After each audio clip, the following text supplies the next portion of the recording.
दोस्तों welcome back. नमस्कार।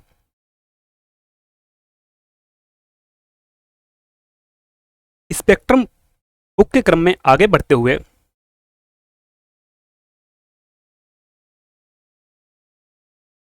पुर्तगाली पुर्तगाली किस तरीके से भारत में आते हैं, कब आते हैं, भारत के लिए समुद्री मार्ग की खोज एवं पुर्तगालियों का आगमन। हमारा टॉपिक है भारत के लिए समुद्री मार्ग की खोज एवं पुर्तगालियों का आगमन आधुनिक इतिहास के क्रम में। स्पेक्ट्रम सीरीज चल रही है, इसको हम कोशिश करेंगे इसको पूरा कराएं जिससे आप सभी के लिए यूजफुल हो और आप इसको रिवाइज कर सकें। हाँ, थोड़ा सा कहना चाहूँगा आपसे, यदि आप वीडियो पर पहली बार आए हैं या पहले भी आ चुके हैं और चैनल को सब्सक्राइब नहीं किया है तो सब्सक्राइब कर लीजिए तथा बेल आइकन को प्रेस कर लीजिए जिससे हमारे आने वाले वीडियो का नोटिफिकेशन आपको मिलता रहे और हमारा भी उत्साहवर्धन होता रहे।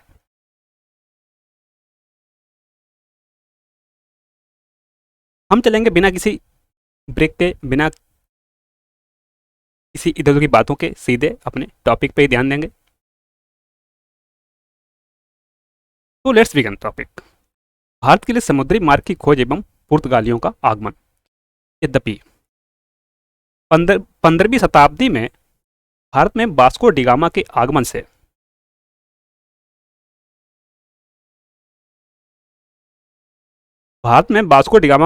से कई शताब्दी पूर्व यूरोपीय यात्री आते रहे थे।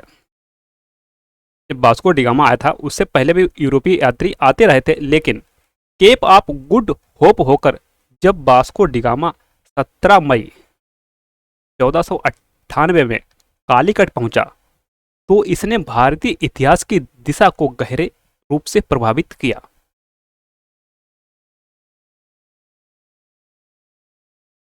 पश्चिम में अमेरिका के विपरीत पूर्व में यूरोपीय शक्तियां सीधे औपनिवेशीकरण से शुरुआत नहीं कर सकी।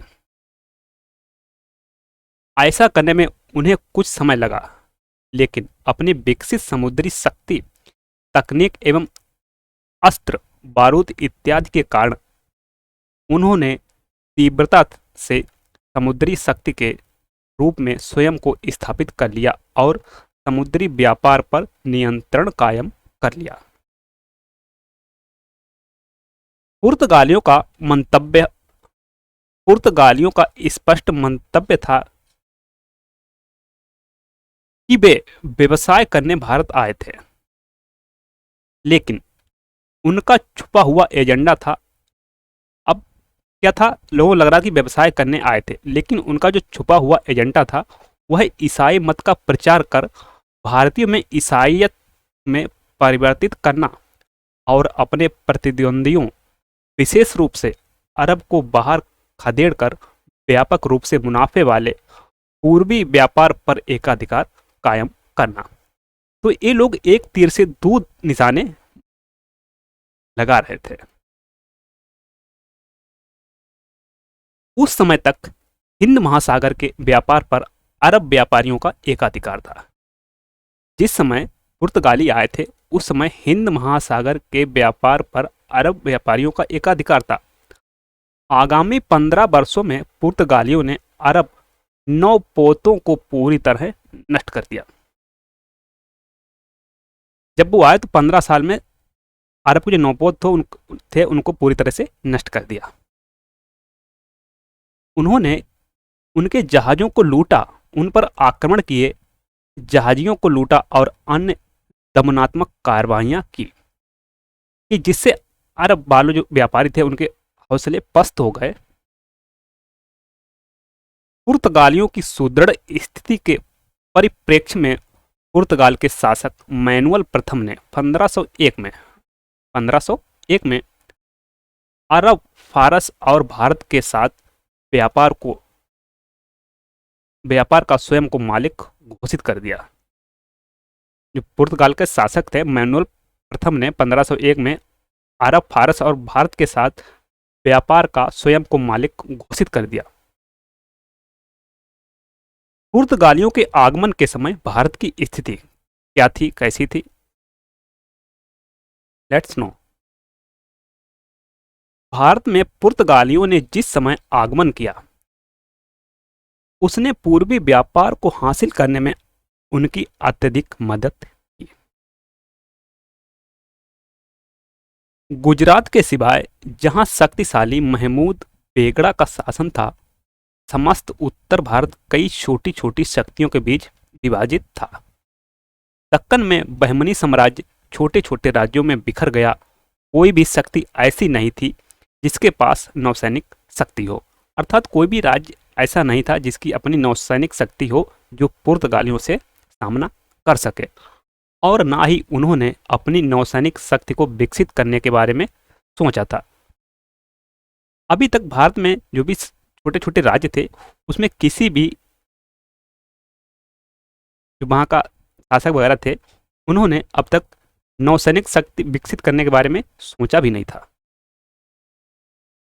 सुदूर पूर्व में चीनी शासक की शासकीय डिक्री मात्र चीनी जहाजों को की नौवहनीय पहुंच तक सीमित थी।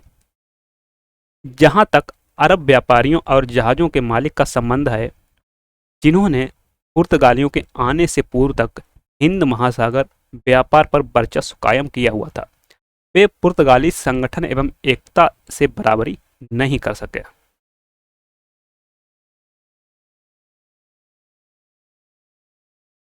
वे पुर्तगाली संगठन एवं एकता से बराबरी नहीं कर सके।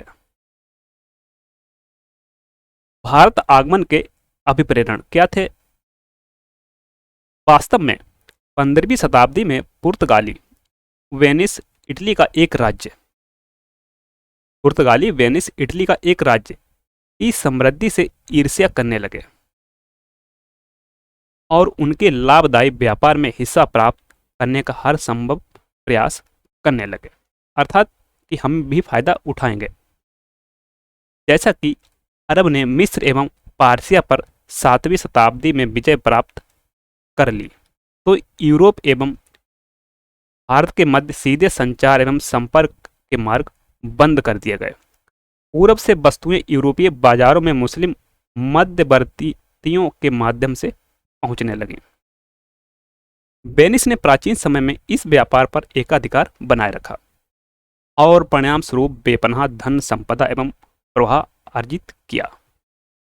कि लंबे समय तक एकाधिकार बनाए रखा और उसका परिणाम क्या हुआ कि उन्हें बेपनाह धन और प्रभाव अर्जित हुआ। राजकुमार हेनरी, पुर्तगाल का नाविक, ने अपना पूरा जीवन भारत को जाने वाले समुद्री मार्ग की खोज में समर्पित कर दिया। जो पुर्तगाल का नाविक था राजकुमार हेनरी, इसने अपना पूरा जीवन भारत को जाने वाले समुद्री मार्ग की खोज में समर्पित कर दिया। 1487 ईस्वी में बार्थोलोमेओ दियाज नामक एक पुर्तगाली अफ्रीका के दक्षिणी सिरे तक पहुंच गया और इस जगह को केप ऑफ गुड होप कहा गया। केप ऑफ गुड होप कहा गया।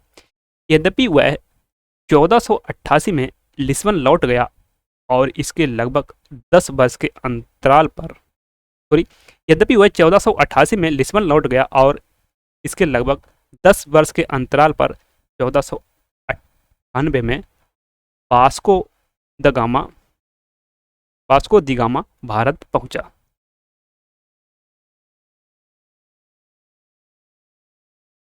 वास्को द गामा की लिस्बन में विजयी वापसी पर पुर्तगाल के सम्राट ने पेड्रो अल्वारेज कैब्रल ब्राजील का खोजी के नेतृत्व में एक बार्थोलोम्पो डियाज के साथ 13 जहाजों और 1200 लोगों का एक अधिक बड़ा दस्ता भेजा। लेकिन केब रेल को कालीकट में जमोरिन को परास्त करने के लिए अरबों से युद्ध करना पड़ा। केब रेल ने कोचीन और केन्नौर में व्यापार सुरक्षित करने के लिए कालीकट छोड़ दिया। कैब्रेल ने कोचीन और केन्नौर में व्यापार सुरक्षित करने के लिए कालीकट छोड़ दिया। वह काफी बड़े मुनाफे के साथ लिस्बन लौटा। पुर्तगाली एवं जमोरिन। पुर्तगाली एवं जमोरिन। वास्को दी गामा अक्टूबर 1502 में कालीकट आया। वास्को दी गामा अक्टूबर 1502 में कालीकट आया। व्यापार एवं विजय हेतु उसके नेतृत्व में एक बड़ा सुसज्जित बेड़ा भेजा गया। बहुत बड़े बेड़े के साथ आया। जमोरिन से उसके संबंध मित्रतापूर्ण नहीं थे। पूर्वी समुद्र में विशिष्ट वाणिज्यिक सभ्यता हासिल करने की अपनी महत्वाकांक्षा के चलते पुर्तगालियों ने अन्य देशों, विशेष रूप से अरब व्यापारियों को व्यापार के लाभों से वंचित करना शुरू कर दिया। पुर्तगालियों ने क्या किया, जो अन्य देश से उनको व्यापार के लाभों से वंचित करना शुरू कर दिया और उनका उत्पीड़न भी किया।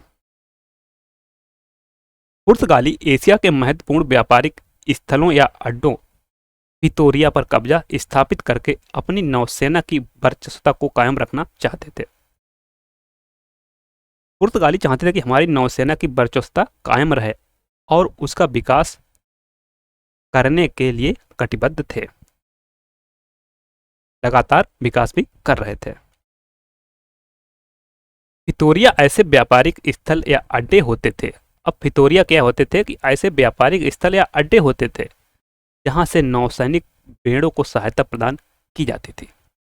पुर्तगालियों ने अपने पारस समुद्री विस्तार के लिए विशेष रूप से अफ्रीकी तट पर इसी प्रकार के अड्डों का इस्तेमाल किया है। कुछ ही दिनों में उन्हें आभास हुआ कि भारत में इन अड्डों पर कब्जा करना आसान नहीं होगा और इसके लिए उन्हें संघर्ष करना पड़ेगा। कालीकट का हिंदू शासक जमोरिन हालांकि पुर्तगालियों की मंशा से चिंतित नहीं था। जो पुर्तगालियों की मंशा थी, जमोरिन उनसे चिंतित नहीं था। जब जमोरिन अपने बंदरगाह से मुसलमान व्यापारियों को हटाने से मना कर दिया, तब पुर्तगालियों ने वहां गोलाबारी की। तत्पश्चात पुर्तगालियों ने बेहद चतुराई पूर्वक कोचीन और कालीकट की शत्रुता का लाभ उठाया एवं कोचीन के राजा के मालाबार क्षेत्र में पहला किला बनाया। 1509 ईस्वी में पुर्तगालियों ने मिस्र के शासक ममलूक द्वारा भेजे गए जहाजी बेड़े को पराजित कर द्वीप पर अधिकार जमा लिया। अब जो मिस्र का शासक था, उसके द्वारा जहाजी जो बेड़ा भेजा गया था, उसे पुर्तगालियों ने पराजित कर दिया और द्वीप पर अधिकार जमा लिया। उन्होंने 1510 में गोवा पर अधिकार किया और उसे अपना प्रशासनिक केंद्र बनाया। स्पेनिश सम्राट चार्ल्स पंचम द्वारा हिंद महासागर में अपने हितों को तोड़ने और सुदूर पूर्व में फिलीपींस तक अपने को सीमित रखने की घोषणा के पश्चात पुर्तगाली पूर्वी समुद्री क्षेत्र के एक छत्र बादशाह हो गए और जिसे इस्तादो दा इंडिया के नाम से जाना गया। भारत में पुर्तगाली साम्राज्य का सूत्रपात।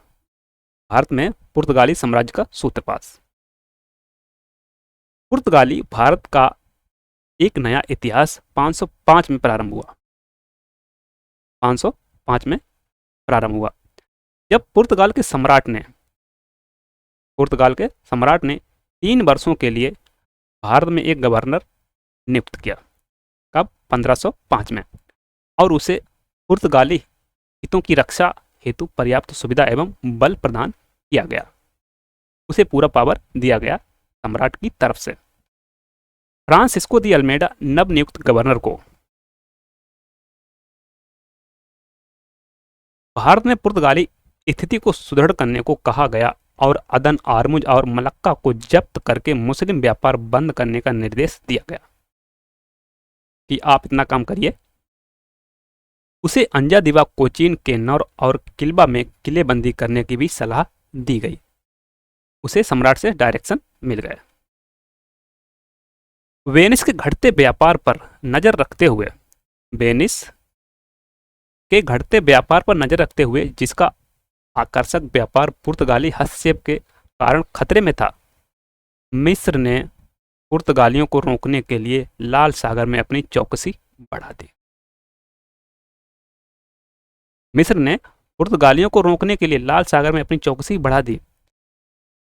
दी अल्मेडा, जिसे उत्तरी अफ्रीका में मूर से युद्ध करना पड़ा, जल्द ही इस चुनौती से उबर गया। हालांकि 1507 में पुर्तगाली स्क्वाड्रन को मिस्र की और गुजराती नौसेना ने संयुक्त रूप से द्वीप से हटकर समुद्री युद्ध में हरा दिया और अल्मेडा का पुत्र मारा गया। अगले वर्ष अल्मेडा ने दोनों की नौसेना को पूरी तरह ध्वस्त करके हार का बदला ले लिया। अगले ही वर्ष अल्मेडा ने दोनों की नौसेना को पूरी तरह ध्वस्त करके हार का बदला ले लिया। विस्तार की रणनीति क्या रही? अल्फांसो दी अल्बुकर्क, जिसने भारत में पुर्तगाली गवर्नर के रूप में अल्मेडा का स्थान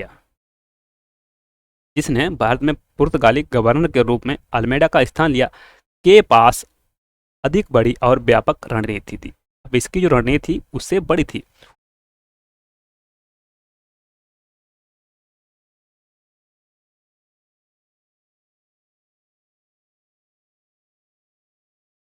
वह अपनी मृत्यु से पहले पुर्तगाली साम्राज्य की स्थापना का कार्य पूरा कर लेना चाहता था।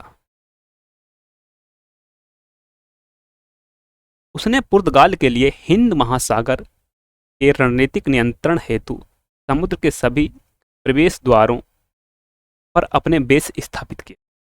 उसने पुर्तगाल के लिए हिंद महासागर के रणनीतिक नियंत्रण हेतु समुद्र के सभी प्रवेश द्वारों पर अपने बेस स्थापित कर दिया। भारत में पुर्तगाली सत्ता की स्थापना में निर्णायक भूमिका द्वितीय गवर्नर अल्फांसो दी अल्बुकर्क की रही। जो निर्णायक भूमिका रही वो अल्फांसो दी अल्बुकर्क की रही। अल्बुकर्क स्क्वाड्रन कमांडर के रूप में 1503 में भारत आया था। इससे पहले भी आ चुका था, 1503 में आ चुका था। 1509 में उसे वायसराय नियुक्त किया गया और 1515 ईस्वी तक उसने भारत में पुर्तगाली सत्ता की स्थापना में विशेष भूमिका निभाई। उसने 1510 ईस्वी में बीजापुर से गोवा छीनकर खोज शुरुआत की। गोवा एक प्राकृतिक बंदरगाह था और एक सामरिक स्थल। अब जो गोवा को हासिल कर दिया तो यहाँ से इन्हें क्या लाभ हुआ? यहाँ से पुर्तगाली मालाबार व्यापार पर नियंत्रण करते थे एवं दक्षिण के राजाओं की नीति का निरीक्षण भी। अब यहाँ से बैठकर पूरी वो मॉनिटरिंग करते थे। इस आधार पर पुर्तगाली गोवा के सामने की मुख्य भूमि दमन, राजौरी और दाभोल के बंदरगाहों पर कब्जा जमाने में सफल रहे। अल्बुकर्क ने हिंदू महिलाओं के साथ विवाह की नीति अपनाई। अल्बुकर्क ने हिंदू महिलाओं के साथ विवाह की नीति अपनाई। 1515 ईस्वी में ही मलक्का और हुर्मुस ईरान पर पुर्तगाली आधिपत्य कायम हो गया। अल्बुकर्क के समय पुर्तगाली भारत में एक मजबूत नौसैनिक शक्ति के रूप में स्थापित हो चुके थे। गोवा पर कब्जा। 1510 में अल्बुकर्क ने गोवा पर आसानी से कब्जा कर लिया। 1510 में अल्बुकर्क ने गोवा पर आसानी से कब्जा कर लिया, जो बीजापुर के सुल्तान का प्रमुख पतन था। यह अलेक्जेंडर के बाद पहला भारतीय क्षेत्र था जो यूरोपियों के अधीन आया। मलक्का पर 1511 ईस्वी में ही पुर्तगाली प्रभुत्व कायम हो चुका था। लाल सागर के मुहाने पर स्थित सुकोत्रा द्वीप। लाल सागर के मुहाने पर स्थित सुकोत्रा द्वीप, सुमात्रा के सचिन दुर्ग, श्रीलंका के कोलंबो इत्यादि में नए किले स्थापित किए गए। जावा, थाईलैंड, पेगु इत्यादि से भी संपर्क स्थापित किए गए। 1518 ईस्वी से पुर्तगालियों ने चीन के संचाओ द्वीप पर बस्ती बसानी शुरू की। पुर्तगालियों ने पश्चिमी भारत के विभिन्न क्षेत्रों पर अपना आधिपत्य स्थापित किया।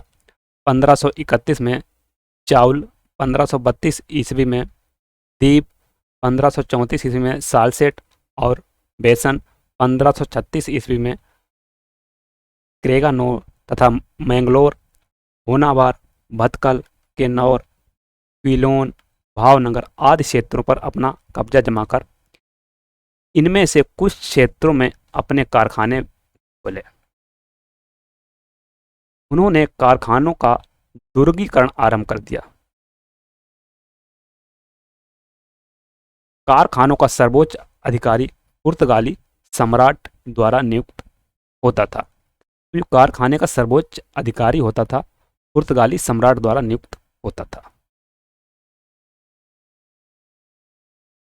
पुर्तगालियों का व्यापार पर प्रभुत्व।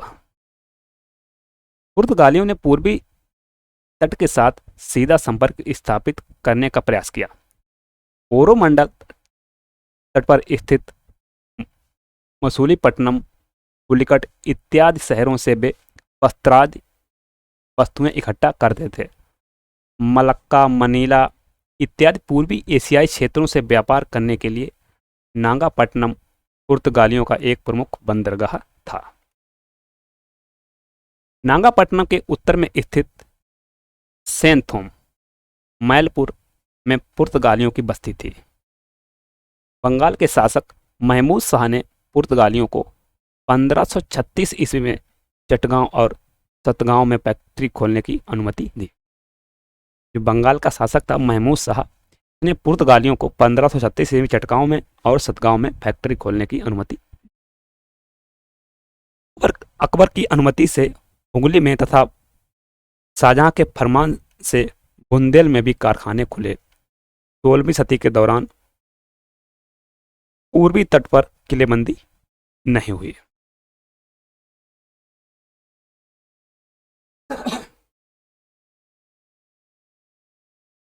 सोलहवीं शताब्दी के आरंभ तक पुर्तगालियों का एशियाई व्यापार पर प्रभुत्व बना रहा। 16वीं शताब्दी के आरंभ तक पुर्तगालियों का एशियाई व्यापार पर प्रभुत्व बना रहा। 1506 ईस्वी में मसाले के लाभदायक व्यापार को राजा ने अपने अधीन कर लिया और दूसरी तरफ पुर्तगाली अपने अधिकार को सुरक्षित रखने के लिए जी जान से भिड़ पड़े। कभी कभी व्यापार और लूट में अंतर करना मुश्किल हो जाता था कि व्यापार हो रहा है या लूट हो रही है, इसमें अंतर करना मुश्किल हो जाता था। भारतीय जहाज़ों से कई तरीके से पैसा वसूल किया जाता था। इसमें प्रमुख थी कार्टेज व्यवस्था। अब इस व्यवस्था में क्या था? इस व्यवस्था के तहत भारतीय जहाज़ों के कप्तानों को गोवा के वायसराय से लाइसेंस या पास लेना पड़ता था। ये थी कार्टेज व्यवस्था, जिससे पुर्तगाली भारतीय जहाज़ों पर हमला नहीं करते थे, अन्यथा उसे लूट लेते थे। अगर कार्टेज व्यवस्था नहीं ली तो उसे पुर्तगाली लूट लेते थे। पुर्तगालियों ने समुद्र पर वर्चस्व रहने का एक महत्वपूर्ण कारण था कि मुगल शासकों ने कभी भी मजबूत नौसेना तैयार करने का प्रयत्न नहीं किया था तथा सुदूर दक्षिण में मुगलों का प्रत्यक्ष नियंत्रण नहीं था। दो कारण थे कि पुर्तगालियों के समुद्र पर वर्चस्व रहने का महत्वपूर्ण कारण क्या था? मुगल शासकों ने कभी भी मजबूत नौसेना तैयार करने का प्रयत्न नहीं किया तथा सुदूर दक्षिण में उनका प्रत्यक्ष नियंत्रण नहीं था।